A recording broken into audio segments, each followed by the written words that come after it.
Welcome back to another video. তো বরবাদ সিনেমাটা 16 দিনের মাথায় কত কালেকশন করলো সেই বিষয় নিয়ে তোমাদের সাথে কথা বলবো। দেখো, বরবাদ মূলত প্রথম 2-3 দিনে যেরকম ভাবে স্টার্টিং নেয়, যেরকম ওপেনিং নেয়, একটা 4 কোটির কাছাকাছি একটা বক্স অফিস কালেকশন ছবিটা বরাবর করতে থাকে, সেই রকম একটা হোল্ডও বজায় রাখে।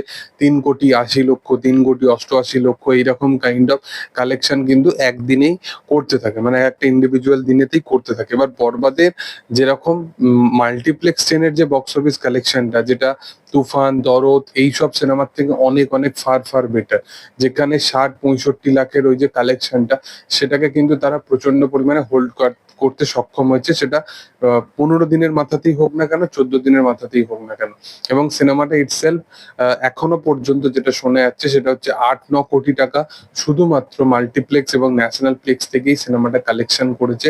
সিনেমার নাম্বার অফ 73 বা 65 যতগুলো শো সিনেমাটা ডে বাই ডে পেয়েছে মাল্টিপ্লেক্স ন্যাশনাল প্লেক্স থেকে, প্রত্যেকটা শো কিন্তু হাউসফুল গেছে এবং গতকালকে একটা দারুণ নাম্বার জেনারেট করতে পেরেছে। তোমরা সকলেই জানো যে 15 দিনের মাথায় কিন্তু এই সিনেমাটা 47 কোটি টাকা মতো বক্স অফিস কালেকশন করে আনে, যেটা একটা হিউজ নাম্বার। এবার 47 কোটি টাকা যেহেতু 15 দিনের মাথায় করে আনতে পারে, তো আমার মনে হয় যে এই ছবিটা যেটা গতকালকে 16তম দিনে পৌঁছে গেছে, সেইটা হয়তো, যে অ্যাজাম্পশন ওয়াইজ এখনো পর্যন্ত কিন্তু প্রপার আপডেট আসেনি যে বরবাদ কত বক্স অফিস কালেকশন করেছে নববর্ষের দিন এবং সবকিছু মিলিয়ে। তবে 16তম দিনে যে কালেকশনটা টোটাল উঠে আসছে সেটা প্রায় 50 কোটি টাকা মতো বক্স অফিস কালেকশন কিন্তু বরবাদ এখনো পর্যন্ত করে ফেলেছে। এবার তোমরা জানো যে এই উইকেই কিন্তু বরবাদের যেটা ওয়ার্ল্ড ওয়াইড রিলিজ হতে চলেছে, সেটা প্রায় 18 তারিখ করে রিলিজ হতে চলেছে। এসকে ফিল্মস, মানে শাকিব খানের নিজস্ব যে প্রোডাকশন হাউস আছে, তারা এই ছবিটাকে ওয়ার্ল্ড ওয়াইড ডিস্ট্রিবিউট করবে এই সিনেমাটাকে। তো সেখানেও একটা নাম্বার অফ ভালো শো কিন্তু জেনারেট করতে চলেছে। সেখানে ইউএসএ থেকে শুরু করে ইউকে সমস্ত জায়গায় ভালোভাবে এই ছবিটা চালানো হবে।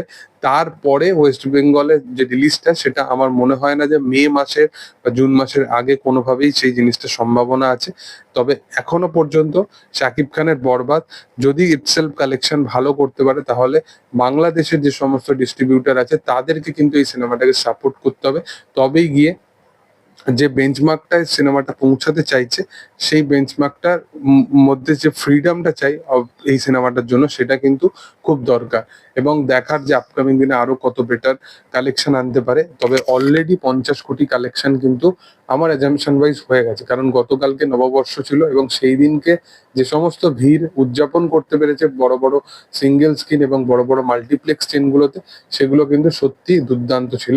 দেখার যে আপকামিং দিনে আরো কত বেটার হয়। তবে তোমাদের কি বক্তব্য সেটা তোমরা অবশ্যই কমেন্ট সেকশনে জানাতে পারো। ভিডিও ভালো লাগলে অবশ্যই লাইক, শেয়ার, সাবস্ক্রাইব করে দিও। Thank you all.